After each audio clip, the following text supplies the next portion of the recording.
Magandang gabi. Magandang gabi. Magandang gabi. Diyos ko! Mga walang ingat!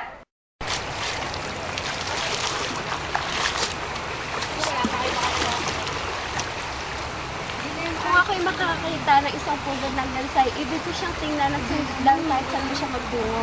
Ang ibig mo ba sabihin na inais mong gawin sa kanya ang ginagawa sa iyo ng kura, na minamanmanan ka sa lahat ng iyong ginagawa? Mag-ingat ka, dahil ang selos ay nakakapangayat at nakakapangalimata. Oo nga, mag-ingat ka. Kana, nagalat pa tayo ng pugad ng gansay. Ginoong Tasyo, mukhang higit na mas malungkot kayo kaysa nung nakarang araw. Ayun bang maging masaya kahit paminsan-minsan lang? Ang pagsasaya ay ang hindi ang paggawa ng kabaliwan. Ba't pa natin kailangang gumasta na napakalaki para lang makapaganda taon-taon? At ba't pa ba kailangang gumasta na napakalaki habang ang iba naman ay nagigikahos? Ginoong Tasyo, anong magagawa natin sa kagustuhan ng kura at ng kapitan?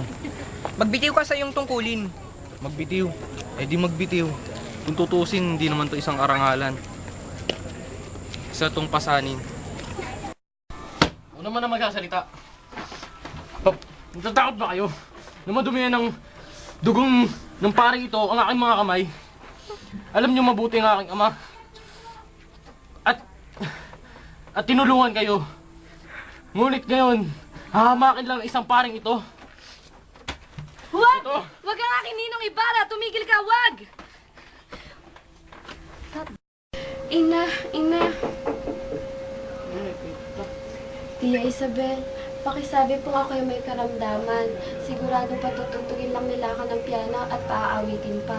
Pero mapapasubo sa kahihiyan ng iyong ama. Ito'y kanyang naipangako.